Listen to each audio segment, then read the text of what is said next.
So today, as promised, we are going to be talking about the business model.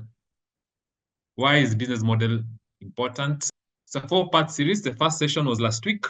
And I think if you're subscribed, you'll see the other notifications have gone out for the other days. Today, we are looking at the essentials of managing in community pharmacy. We said our practice is also a business. Yeah, so it's important to have a look at that. So today, we look at the business model. Yeah, what is a business model? Why is it important? And as I talk about business model, maybe on the chat you can say, what expectations do you have out of this, session? Is it just to know what a business model is, how it impacts you, apart from giving you CPDs at the end of the today? Really, what is a business model? How will this improve your situation where you are? And again, we'll continue next week into process and performance management, because today we'll introduce things. Are you tracking data? Yeah, in your business model, and then financials. Yeah. All right. So objectives for today is to introduce the business model as a means of how you can create, deliver, and capture value. Yeah. Some of you said you started this business to make money, but then how will you make that money? Someone has to give you, unless now you rob people. Open. I think even Quarks have a business model. They have a need that they have seen, and they've opened their doors for people to be able to serve people. And so the question is, if a Quark can be there serving clients, why can't you, the professional, go and replace that Quark? Yeah. And I think the concern that many of you have is just financials, this business, understanding it, and things like that. We'll also be able to introduce, so 2 things we're introducing, the person I've mentioned. Second one is introduce the role of alignment of the value proposition, and target interactions with your customers for desired outcomes and behaviors. You started your business, there's a reason why you want to have you found your customers behaving this way, you want them to behave this way as you continue and to take them to another place. Yeah. So those are the different reasons why you started your business. So what's a business model? Yeah. Let me go first on the WhatsApp to see if anyone has any expectations out of this presentation. You can share your questions on the question and answer box. Yeah. Do you have any expectations around the business model? Yeah.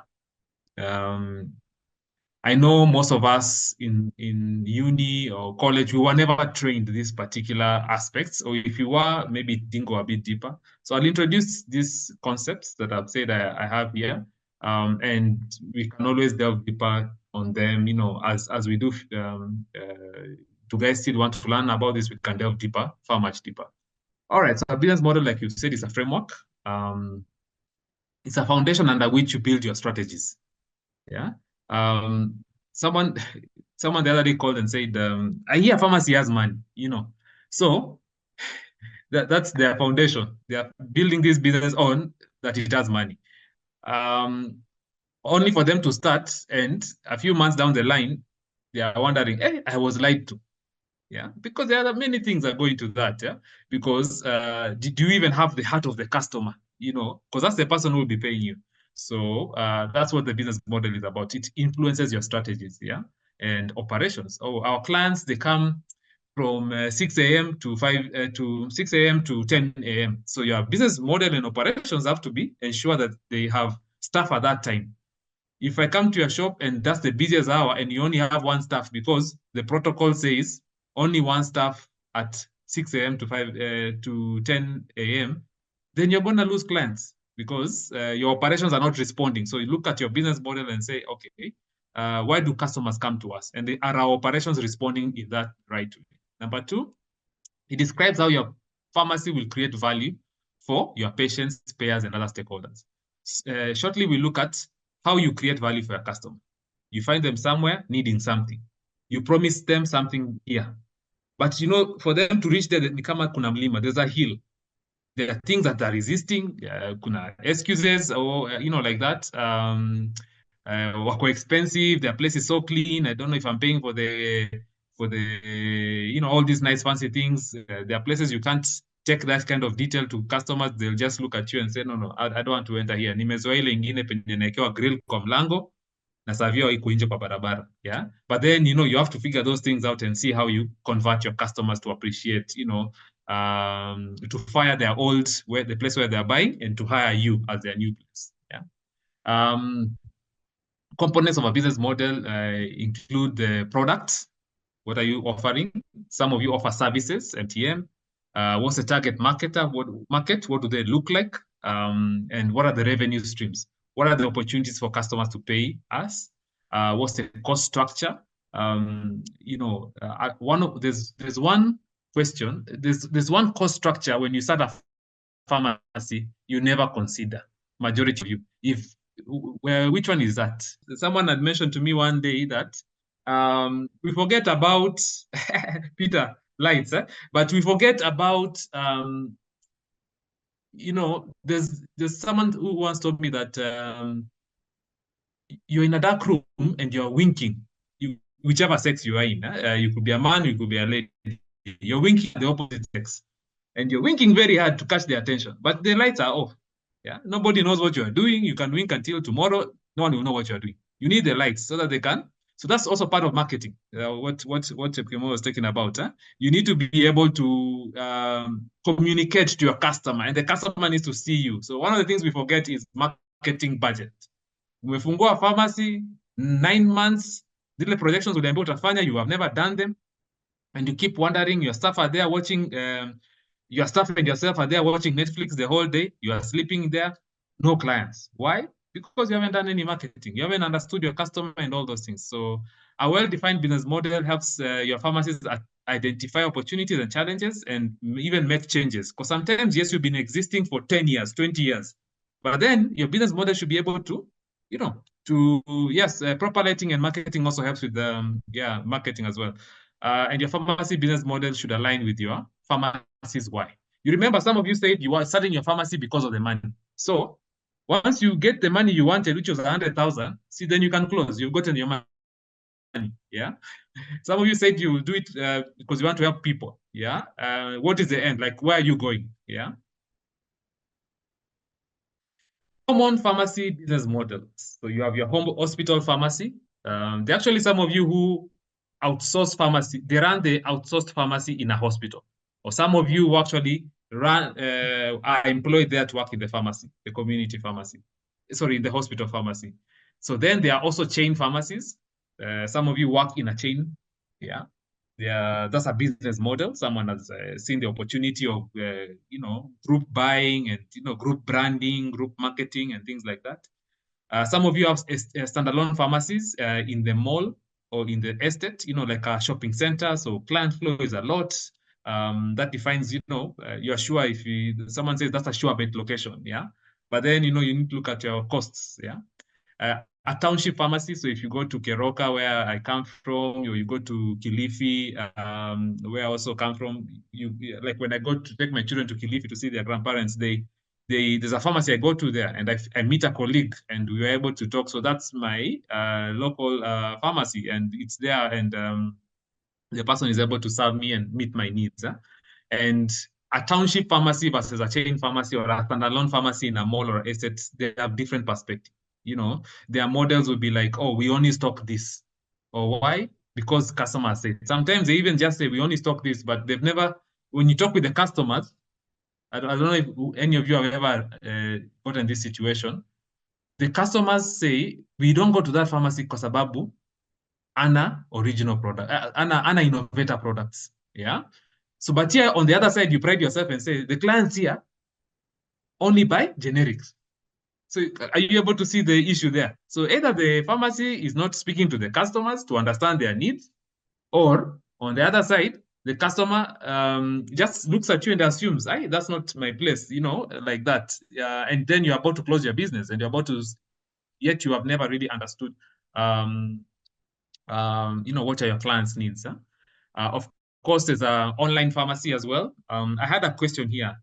Where do specialty, MTM, and pharmacy benefits fall? Yeah, in any of these pharmacies? Are specialist pharmacies only found in a hospital? Is MTM only to be offered in a chain pharmacy? Can a township pharmacy offer MTM services? Yeah.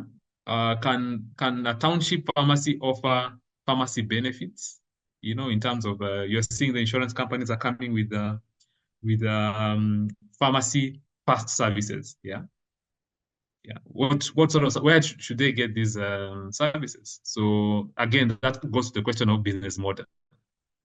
So let me introduce 3 tools that I want you to look at and consider for as you look at your business model. You go through this presentation and realize, oh, okay, maybe my business model is not really defined, or 50-50 and things like that. Yeah.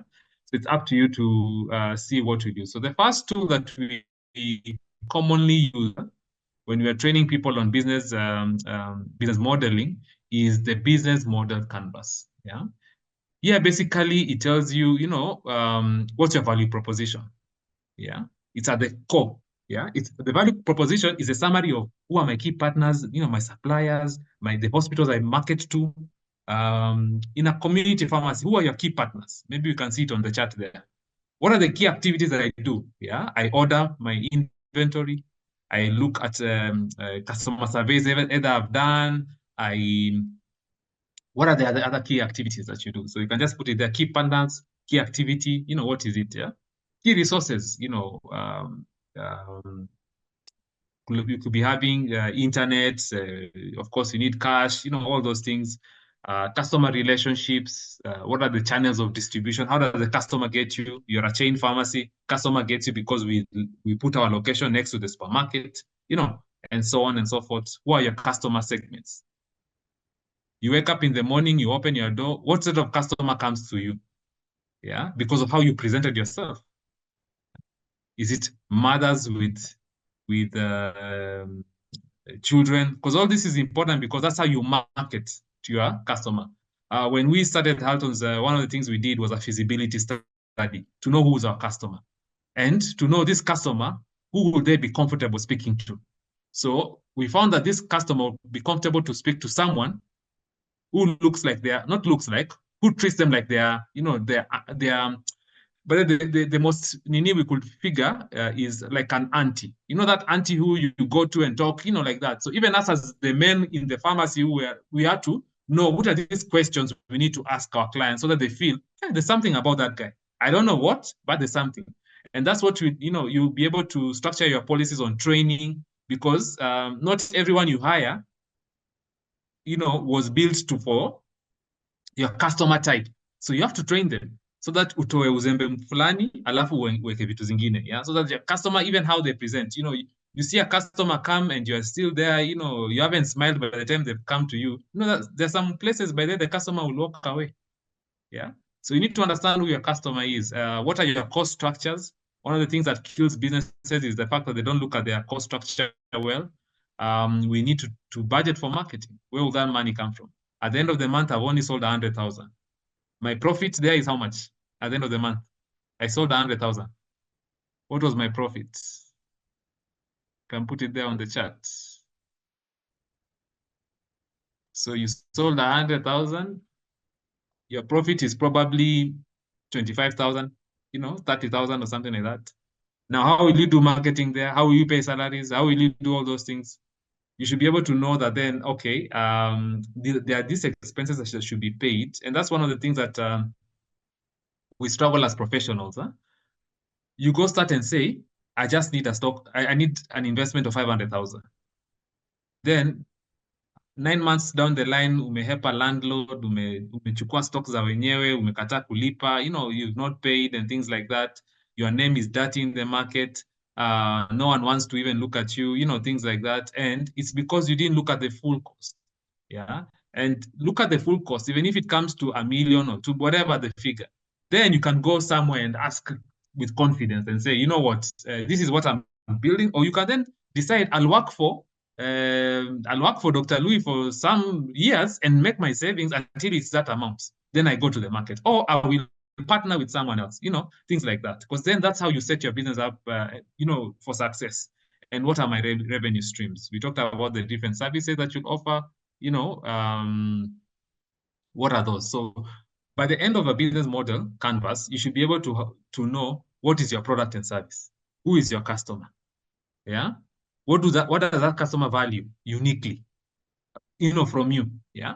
How do we make money in this business? Yeah. Because if you don't know how you do that, then this business will how do we make and we lose money? We lose money by stocks expiring because you're overstocked. You lose money because some people are stealing from you. So what systems should you put in place? Oh, Pharmaco is so expensive. I can't use Pharmaco like that, like that, like that. Oh, then you can use QuickBooks or whatever, like that. But then it comes with, remember last week we talked about have a community where you talk. Look at the next 10 pharmacies around you. Form a community. Buy them lunch. Buy them tea.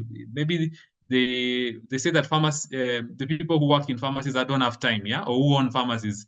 So then meet with them in the morning, yeah, buy them tea before and now, brainstorm and see what are the challenges you're having and things like that. And you'll be able to know how to make your business model really work and collaborate, it gives you the core building blocks for your practice. Yeah, so the question there I'm asking you is how clear is your business blueprint? Can you put it in one page? Can you explain it to your 3-year-old daughter? Yeah, and she understands what you do here. Yeah, can you summarize and say this is the product, this is the customer, this is why the customer needs it. They come here and they get it, and this is how we make money. The other tool that we use is the customer forces. I don't know if I've jumped something there. Customer forces tool. Yeah. We also call it the customer forces canvas. Yeah. These are tools that you can actually even go learn more about them. So this one captures the dynamics of the customer journey. Here, mostly it's used for, remember we said you could be a startup, you could be an existing pharmacy. How then do you introduce new products and services to the customers? Yeah. Do your customers understand? Do you understand your customers' pain points? Yeah. You're introducing a new product, you and your spouse have said, we have a new nice product, or you and your colleagues, let's take it to the market. But who told you the customer needs it? Yeah. And your customer, do you understand the forces around them? So what's the context that triggers your customer? What's the triggering event?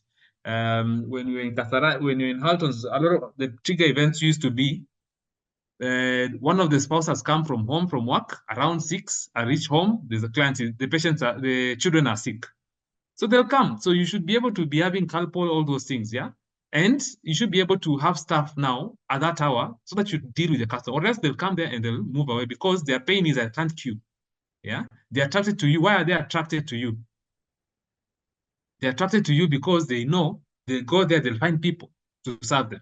Yeah? So are you, you'll find because of HR policy here, our staff come from this time to this time. But is that structured according to what the customer, what the customer flow is? Are you looking at that data? Yeah. What does the customer want to do? They want the sick child at home to be fine. Yeah? What is the customer anxious about? What's the friction? Yeah. They are anxious that they'll come there and maybe miss the medicine. So now I have to drive all the way to town.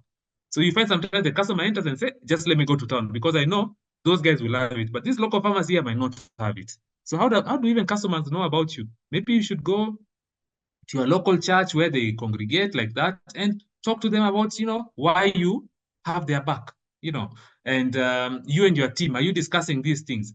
Or the customer comes there and says, there's no pharmacist to offer these services. Do you know Nairobi Hospital, for example, is not owned by a pharmacist, but there's a pharmacist who works there. Yeah.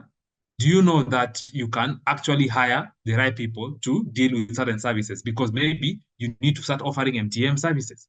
You don't have to put someone there just when the client comes and they look and see you don't have a clue. Yeah. You can be the owner of that place and then hire the right people. For example, I am a BFARM. Yeah. And the customer here needs some clinical pharmacists. I can hire a clinical pharmacist to be coming from this time to this time. Support their career. I support my build and them. Because remember what we're doing, we're building pharmacy. Yeah. We are the same pharmacy that we are saying has no money because of this, that, there. And those challenges. Yeah. I'm hearing someone is having challenges in my video. Please just someone else confirm on chat. I see what that could be. Yeah, so those are the things. Then what are the habits that your customers have that are preventing them from coming there? Yeah. And some of them could just be like we don't trust local. We only trust, or we don't trust locally manufactured medicines. We only trust innovator brands, things like that. So how can you also create those, education and things like that? At the end of it, success for you is you want the customer to get to the desired outcome, that is fire where they have been buying. They have been buying from quacks, fire that quack, and hire you as a professional. And you as a professional also going further and collaborating with other professionals there, and referring the customer where you feel like, oh, they need services. And some customers, depending on the market you're in, and actually all customers should benefit from that, and they see, actually there's a reason why I should be going there, because those people, they have a community, and that's why I need to. So how attractive is your solution? Is it a solution that's only attractive to you and your colleagues and your spouse? And how can you even make it more compelling? The last tool that we use is the customer factory blueprint. Why do we use the customer factory? It's, you opened your pharmacy, people are unaware of who you are, yeah? So they're unaware of who you are, and you want them to be turned into happy customers who consume your products and services, but also refer customers. So a customer was walking there, they saw the nice lights that Nani was talking about. Let me see who was talking. Who was that? Someone talked about proper lights. Janet, yeah, Irungu. They saw that's the acquisition. You've captured them. Now activate them to a customer. They come in and say, oh, I didn't know there's this. Me, I usually buy innovators or originals and no longer generics. Oh, you told them, by the way, we may not have it here, but tomorrow come, we will have stocked it for you. Yeah, it's just that we didn't know that like that. Huh? The customer comes tomorrow, they are activated, they buy. It turns into a revenue sell. You can see there. They go back home and say, by the way, Kinanani, they have this, they refer, and even here's the number of the professionals there, like that. And then the next time they are unwell, they come back. Yeah. So, and you retain them. And even further, they say, oh, I go there, but this is, usually they say they can't over this service, but they refer me to another pharmacist who can. And so then, it becomes that they care about me, So what are these things that you're doing and introducing? And, are you looking at this? Yeah. Are you, when you've opened, what are the key processes? How do customers know about you? Yeah. When they come, are you able to follow up? When they come, are you able to do a survey? Even before you opened, or even maybe before you introduce a new solution, yeah? Or even sales are a bit slow. You want to kickstart them, Have you done a survey of the market and seen, okay, why don't you come to this pharmacy? Like that. Then capture that information and determine, okay, now I've been measuring and seeing how many customers came, how many converted to this, and things like that, yeah? Who is responsible for tracking all these things? And what stories does that tell you? And are you able to craft those stories and even create an even more compelling product? All right. Well, so even as you do the business model, one of the things you need to remember is the pharmacy business life. What are these stages of growth? Yeah. You have a child, they'll grow, they will. Some of you say our children will grow like weeds, but a business won't do that. It will collapse on you. It will even leave you with debts and things like that. Yeah. So there's the in introduction stage that has the launch. You sell today. You sold 10,000. Tomorrow you even sell 200 bob. You feel like quitting this thing. Yeah, that's why you see there's a dip. Yeah, and it starts growing, but it doesn't grow by chance. It grows because there are certain things that you are doing. You are marketing. You're communicating. You're listening to the customer, you're surveying, like that. Like you're partnering with other professionals, you're not just eating the cake by yourself and just, because the client can look through you and say, hey, by there's something here. So, but, you are offering them something beyond that inspires them to come. So you see your customers grow, but then you start growing, you become comfortable. The money comes into your account, you're comfortable, you stop talking with your clients. So there's something else you need to do. At that point, then you need to either you will die, or another growth curve will come. Yeah, introduced because you have listened to your customers again, and so this is all happening over time. Yeah. So one of the things that many pharmacies usually insist on is tutakufa na hii kitu. They die alone. They not talk to, like I said, call the next 10 pharmacies around you and say, hii kitu hata mnaiona hivi, are things happening? What are you experiencing? Buy the tea. No one will refuse tea. Yeah. Buy them, look at a convenience time and just sit and caucus. Yeah. As you caucus, you say, who is a quack who has come here? Take a photo, send to PSK. We will be able to send to PPB. You don't have to be the one to have Mulika Mwizi. We will do that for you. That could be one of the things that you meet with your 10 pharmacies that are around you. Yeah. And that's how you ensure that then you are professionals in that space. Msipigwe na quacks hivyo. We have power. Yeah. So one of the things that we have to do as pharmacists is know when to pivot. Pivot means when do we change? Yeah. Things have changed. Shift has come. We don't know whether it will work. It might work. And if it works, it means all those customers who used to come to you with cash are no longer available because they have to be served through shift. Yeah. So how have you planned yourself to be able to take advantage of that? So pivoting requires data, careful planning, strategic decision making. Yeah, you can't just pivot like that because you've already invested and now you want to even invest more or you want to change the strategy. Yeah. Imagine if you put the money and you told your spouse that, oh, we are going to do this like that. Then the next thing they see, you're doing something else. So they'll wonder, hey, what's up? Yeah. And things are, things are a bit not working. So that you don't lose the plot, have conversations and discuss that and identify the areas of change that are required. Yeah. There are types of pivots. It could be products and services. You could expand. You could, like I said, you could even hire a clinical pharmacist on your place because maybe the customers are asking for that. Yeah. You could hire them. We could partner with them because remember, you can even. So that's what. Design. Our.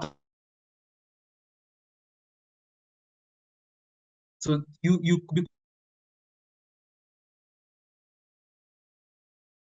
technology pivots.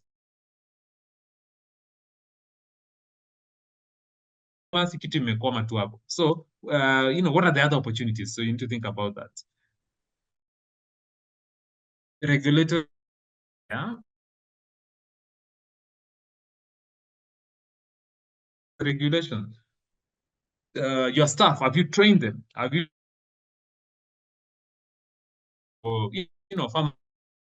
there's Pharmaco online now, yeah? And things like what, and what are the benefits? So before even you get it, go and talk together as a community of pharmacies and say, okay, what are you learning? Things like that. Msikuwe embarrassed, yeah? Maybe because you're a pharmacist, you can't talk to a farm tech, and a farm tech, you can't talk to a pharmacist. Come sit down and talk and see how can you collaborate and things like that, yeah? Conclusion. Business model is a must. If our profession is to thrive, or else tutachapa viboko na quacks. Yeah. And all it takes is, by the way, there's nothing wrong with you as a professional going and seeing, but I can see you're a quack. And because of the following. And me, I'm a professional. Yeah. How can we partner? You have a good location. How can we partner here and we, yes, just make sure you don't partner with a quack who's a thug. They might even arrange for you to be, once the profits start coming in, they might arrange for you something. Yeah.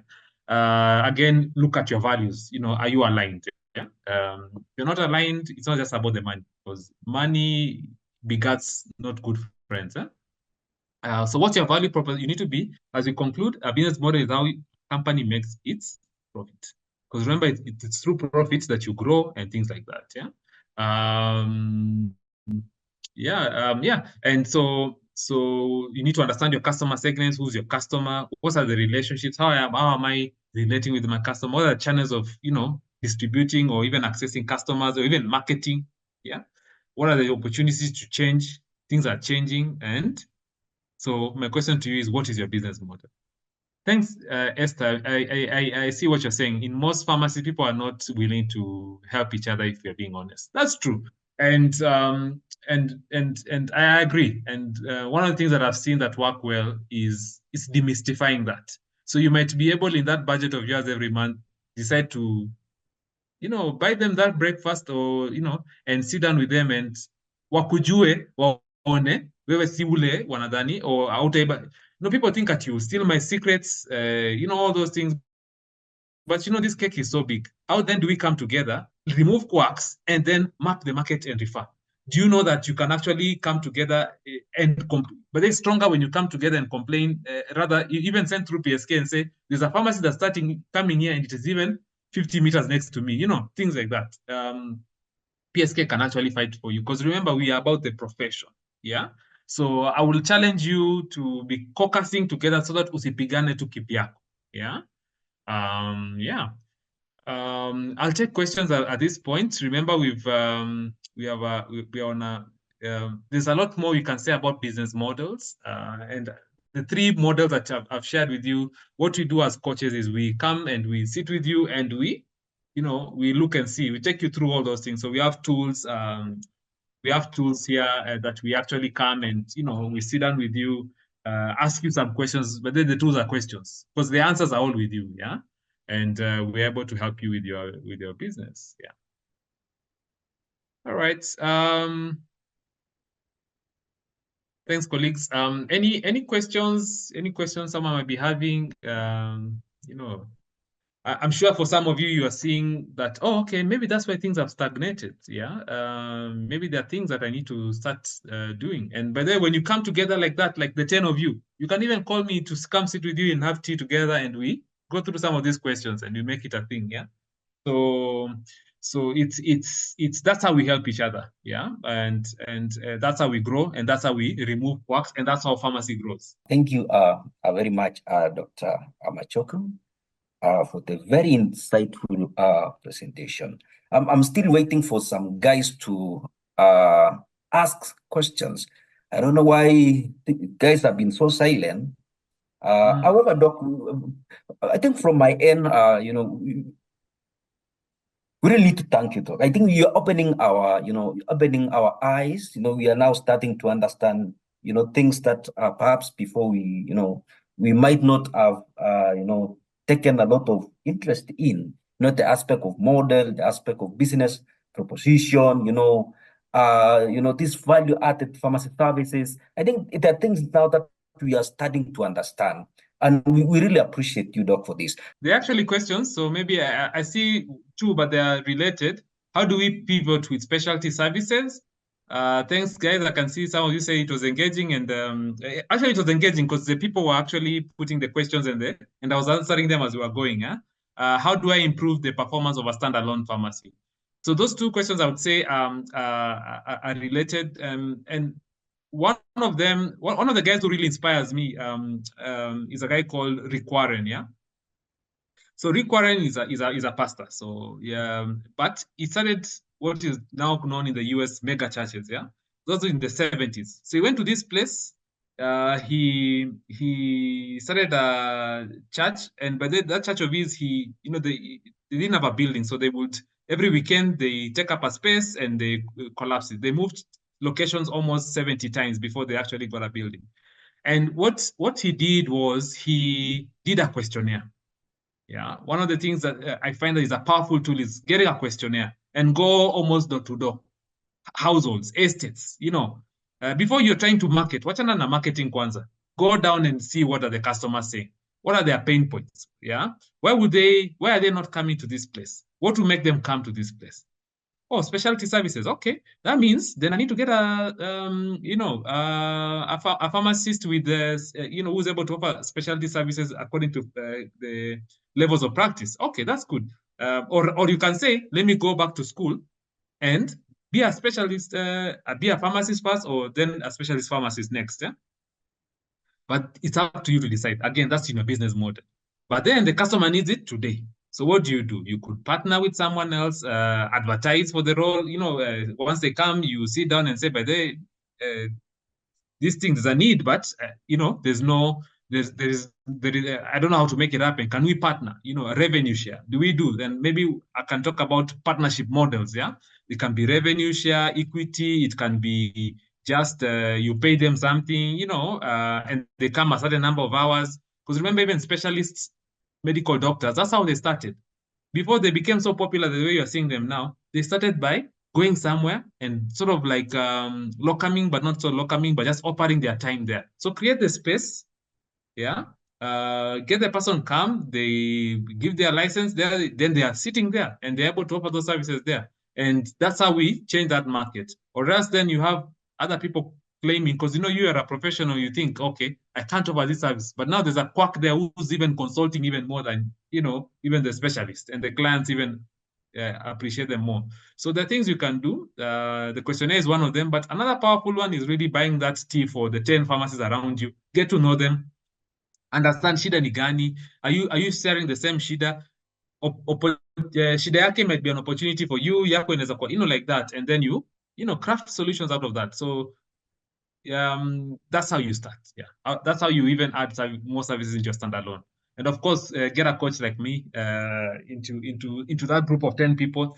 And all you need is just someone who can ask you questions and see, okay, I see what you're saying here, but then it can be like this. Thank you very much, Doc. Maybe, Doc, there is one that I would request maybe you can pick it up. Somebody asking how to pick up a good location for, setting up a pharmacy. Yeah, actually, I have a checklist on how to pick a good location. Yeah, and it's simple things like and these things are things that I learned. See, I did not know. Someone else taught me. One of the biggest one is, of course, are you on the right side of the road? Yeah, so you ask, what is the right side of the road? Yeah. Who are your customers when they're coming from church or they're coming from work on their way home? Are you on the side on the left? So that as they drive, they enter your side, or do they have to go get a junction or even cross the road there and be hit by other cars? There's that anxiety someone's has, so it becomes a rate determining step before they cross over to your side. Yeah. There's that. There's what services will you offer? So should I be next to a hospital, or should I be in the market? Market day on this location in Kajiado is on this day. Should I be next to the market? Should I be, there's a whole range of things, and maybe we can do a webinar about that. Yeah, choosing a location and the issue about setting up pharmacy. Yeah, because there's a team, there's the inventory, there's your business, financials, which I'll talk about. Is the last class? Yeah. Yeah. So there's quite a bit that we can talk about that. Yeah. Thank you very much, Doc, for that, insightful explanation. One of the questions I can see is, which point of sale system should we use? By the way, you need a point of sale system. There are some that you just pay very cheap money, like the online, like QuickBooks Online, or you can use the one that actually the market, a lot of people in the market use, and there may even other people who are coming. So there's a Pharmaco, there's Pharmaco in your location and in Pharmaco Online. So, and so those are things you can, and is an accountant important in a retail pharmacy? Absolutely, yeah. You don't have to hire them permanent. They can come in, especially if you have a point of sale system, and even it's online, they can be on the other side. You just key in the information and they create for you the books, the budget. Every week, every month, you're creating a budget and a plan of growth, and they, they help you with that. Thank you, Dr. Machogu, and to all. Maybe, Doc, any closing remark? Closing remarks, I can see guys asking for my phone number. My phone number is public information. It is here on the chat. Let me just put, but mostly just WhatsApp first. 705015501. My phone number is actually public information. Because I'm the president, my number is available to everyone. 0705015501. You can send me a WhatsApp message. Sana unaweza tuma hata M-Pesa uconfirm kwamba hiyo number ndio hiyo. But yeah, that's really what it is, and we can always have this conversation.